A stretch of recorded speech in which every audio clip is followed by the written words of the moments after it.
cherry. Another cherry. Cherry picking.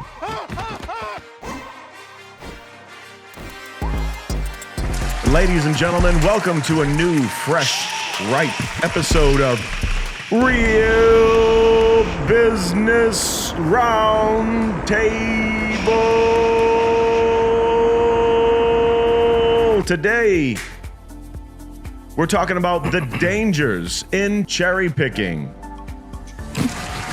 We are having technical difficulties today. The soundboard today. The sound effects will be plugged in by Cameron. Thank you. He goes, because the soundboard is off today. So the dangers in cherry picking. But before we get into that, we want to give a quick shout out to our non-sponsor, Mr. Jocko Willink. Jocko Go, real energy, zero crash, balanced energy, increased focus, supports memory. Today we have the blue raspberry. Ladies and gentlemen. actually, I got a new flavor. Drum roll. Jocko Go Pink Lemonade. Let's try it out. I know. I'm telling you, bro. I know. You could drink 3 of those in one sitting easily. So good. We have a little teaser for the next episode. Ooh. Blur it. Have you... Wait, we haven't talked about this yet. We're not talking about it yet. Have you tried the pink lemonade one? That shit's gas. I could drink this all day long. Wow. This is... Yo, listen. People who be like, oh, they're glazing Jocko, whatever the fuck. These products are fucking good. Shout out to my mom. Shout out to Janet Pizu. This week it's Janet Pizu. Pizu. P-E-E-E-E-E-Z-U. And then shout out to my sister. Oh, I forgot that little guy was up there. We gotta get more little guys. All right. So what are the dangers of cherry picking? Especially while growing. Let's put that in there. If you are trying to grow your business and you have an opportunity, and maybe that opportunity is not exactly 100% the ideal customer, you have to step back and say, wait a minute. If I do this or I take this opportunity, what does it mean? Now, let's think about this. I'm so mad our soundboard is not working because I was going to do that memory thing. The little... Now let's think about this for a minute. Now, if you have an opportunity, and let's say your average ticket is $30,000, okay? $30,000 opportunity that might be a half hour out, or it might not be an ideal customer.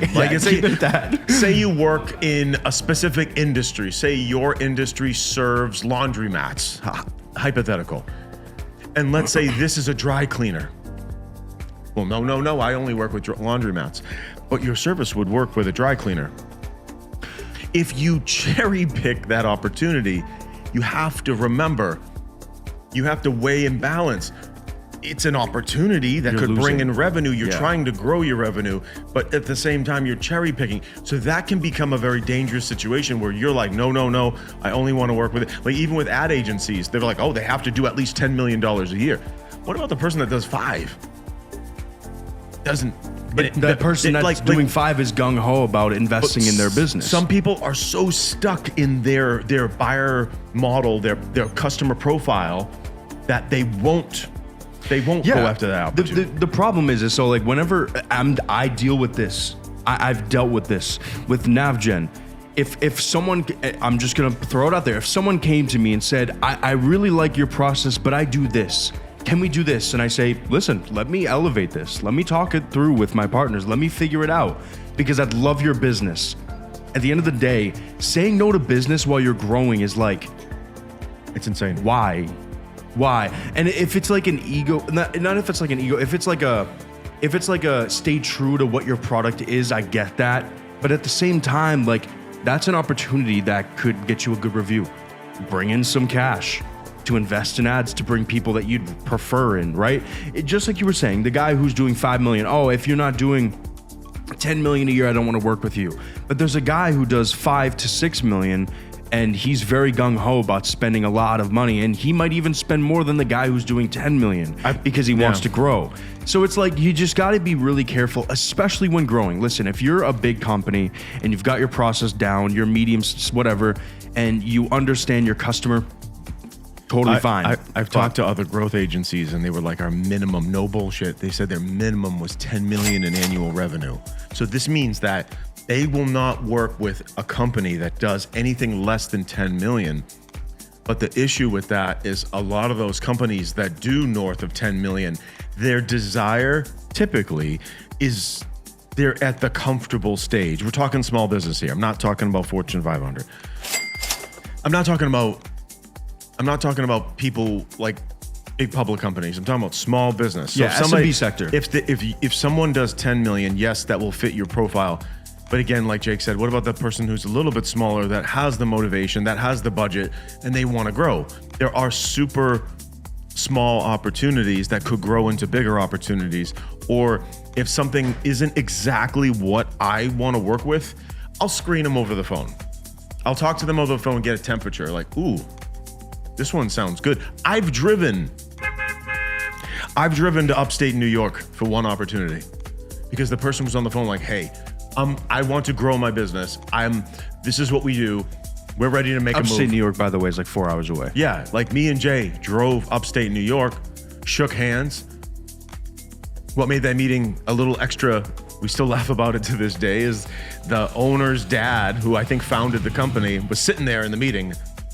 He goes, you know, Sonny, we work with you on this website to zip zap. You hear me, Sonny boy? Like, what? He goes, I want my website to zip zap. So I think he meant he wants his website to get indexed and drive more traffic and perform and load fast. Zip and zapping. But in old time language, it's zip zap. I want my website to zip zap. For me personally, that was a decent size opportunity. Mm-hmm. I drove 4 hours. I didn't give up. And that was what? I don't know, $50,000 opportunity. Right there, bang. I drove 4 hours. I'll never forget, Jay was taking an exit. I think we had to, dude, it was a long, long time ago. Mm-hmm. And we used my son's mother's car for some reason. I don't know why. We were driving my son's mother's car. This was 2007. Maybe it was. Yeah. I don't so this is 2007, and I think Jay took an exit too fast that we almost missed, and it felt like he was on 2 wheels. It was a long drive, but anyways, we didn't cherry pick, and I took the opportunity. I will try to give everybody a chance. Now, what does that mean for you as an entrepreneur? Don't cherry pick, especially if you're trying to grow. If you have more sales than you can handle, you have more leads than you can handle, maybe you can cherry pick, but remember that cherry pick where you're like, I don't want this. That's money on the table, guys. I don't agree with it. And I think that it's important for us to let business owners or aspiring business owners to know that sometimes it needs to not be set in stone, and you need to have more, ladies and gentlemen, flexibility. Yakub. Yeah, I mean, no, I'm sorry. Dude, you always throw the fucking thing at me when I'm like in deep thought. I know, seriously. On the screen, Yakub Savouge. Mr. Savouge is in thought. He's in deep, deep thought. You've heard the saying, don't look a gifted horse in the mouth, right? What? I've never heard that. Wow, I'm aging myself here. Yeah, Cam doesn't count. So, let's say you got a racehorse that's really fast. Let's say the racehorse has, I don't know, some kind of gum disease. Don't look at the racehorse's gum disease. Look at how fast he can run. Oh, okay. Yeah. Don't look a gifted horse in the mouth. All right. We need to do skits. Thank you so much for joining us today on Real Business Roundtable. Hope you enjoyed today's episode. Like, subscribe, turn on post notifications, get notified. See you next time. Oh, shit. Peace out.